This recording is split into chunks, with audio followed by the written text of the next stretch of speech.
Well, one of the reasons why I decided to study law was because I decided that it was time to get a graduate degree, and I wasn't really sure what field I wanted to study. And so when I discovered that they were changing the new route to become a solicitor, it got me really interested in that. And plus, when I started reading about the legal profession and law degrees in general and legal studies, it's such a versatile field that you can use in business or in government or working in a law firm. So the flexibility and the my interest in it got me interested in studying the law. That's brilliant. Thank you so much, Boris. And how about you, Liz? Why would you like to go to law, like go into the law sector? Yeah, to be honest, it was something like completely unexpected. I certainly hadn't thought, oh, one day, I'd like to become a solicitor or anything. I've spent like a lot of years, like I said, in third sector charity church work, working with a lot of people in leadership roles and teaching roles as well. And I just kind of really got to the point that I needed to do something a bit more academically challenging for me and something that was interesting and almost something for myself really. um Even though you're still helping people, which I really like that. So yeah, that's kind of, and like Warren said, there's so many fields in law, it's so diverse, that it was just really, yeah, appealing to me. So yeah, different reasons really. That's brilliant. Thank you very much, Liz and Boris. And also, another question is, what makes you choose the College of Legal Practice? Is there any consideration when you're looking for a law conversion course, and what makes you pick us? And do you want to go first, Liz? Oh, okay. Thank you. Yeah, well, I think coming from a background where I have absolutely zero knowledge or experience of law, I was kind of really cautious that, I made sure I would choose the right place, the best place.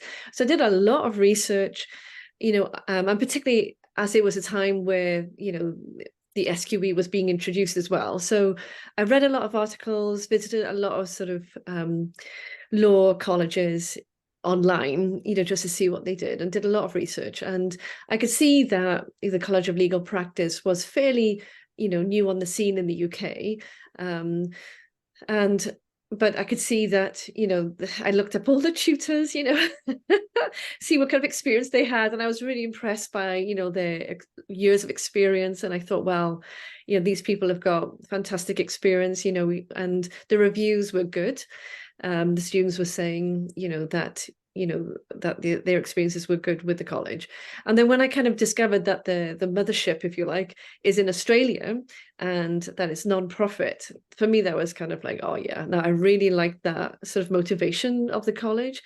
And of course, coupled with the fact that, the fees aren't as expensive as other places as well. And I could do it online. So it's flexible because I still work full time, and I still do charity work as well. So, so it was ticking all the boxes, and I reached out and asked lots of questions, before I finally did sign up to the college, and I'm so glad I did. It's been a really good experience so far. That's brilliant. Thank you very much, Liz. And how about you, Boris? What made you come to the College of Legal Practice? Well, one of the things when I was doing my research for training providers, I like the College of Legal Practice because it seemed technologically innovative and it seemed, uh, for lack of a better word, quite youthful. Um, seemed very new, very fresh.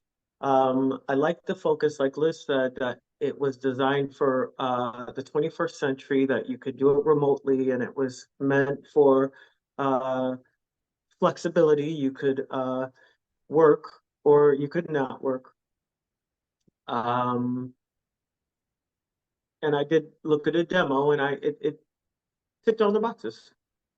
That's brilliant. Thank you very much for us. I guess it's really, really important for anyone who are actually choosing the right kind of course for them. It's really important to do a lot of researches to make sure that the kind of value of the college, it's something that you would like to study with, that you share their ethos and also value, and also the mode of study is something that will work for you as well.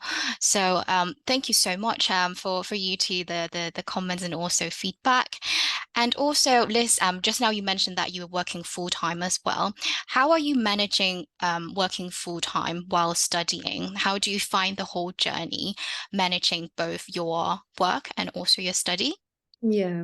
So what I like about the college is that you have different options. You can do it full time or over 20 weeks or 40 weeks. I did the GFL over 40 weeks, as well as working full time. And I'm also doing the SQE1 40 weeks. So basically, I try to sort of study a couple of hours in the week, literally maybe 3 hours. And then the weekend, I just spend a lot of time on the weekends then.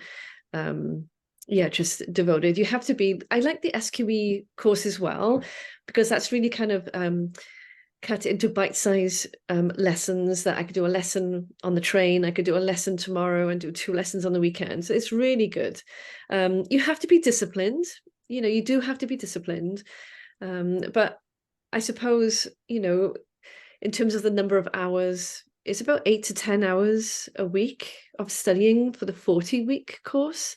And that was GFL and SQE1, which I think is really manageable, So, and like Boris said, the online platform is really good. The app is really good. It works. It never crashes or anything like that, and it's got a great website. So you do have to be a bit disciplined, but I found it, pretty manageable doing the 40-week whilst working full time. That definitely works. I don't know what it's like for the 20-week. I did research that, and people were saying that they were struggling perhaps a bit with stress, so I thought, oh heck, let's just do the 40 weeks, and I found that, yeah, it's pretty straightforward, really. I haven't felt stressed or anything at all.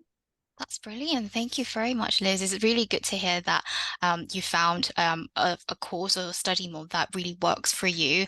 Mm. And having like 8 to 10 hours of like weekly study will work with your employment, current job as well. So that's really good. So another question, maybe Boris, you can give us some insight. So um, how challenging is it, or do you find it very difficult studying for a law conversion course when you are coming from a non-law background? Do you find it quite difficult to pick up all the, for example, the legal term or the legal knowledge?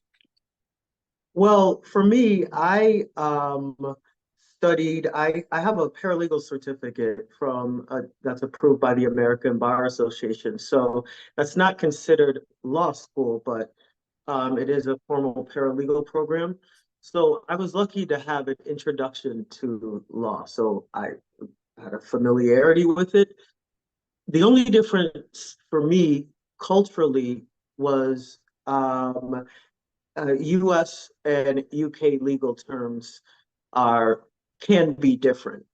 Mm. Um, so that I still have that cultural shock somewhat in terms of the terminology. Um, However, I would say if you are entering into this without any sort of legal background whatsoever, um, don't worry because they won't just start um, teaching you uh, trust law right away or land law. You'll get an introduction to law, which in the 40-week program is an 8-course module, and that will ease your entry into conducting legal research, doing legal writing, how to read a legal case, and the basic terminology of uh, civil litigation and business transaction, the very basic. And then you'll tackle the subject. So don't worry. As long as you can read and write and analyze, you'll be fine, is my advice. That's brilliant. Thank you very much, Boris. Yeah, I really like that. Like the structure of the courses basically help you to build up your knowledge. So you're not going to just being thrown into the deep end and say, okay, you have to learn everything about trust or blend law now. So thank you so much for your opinions. That is really good. Thank you.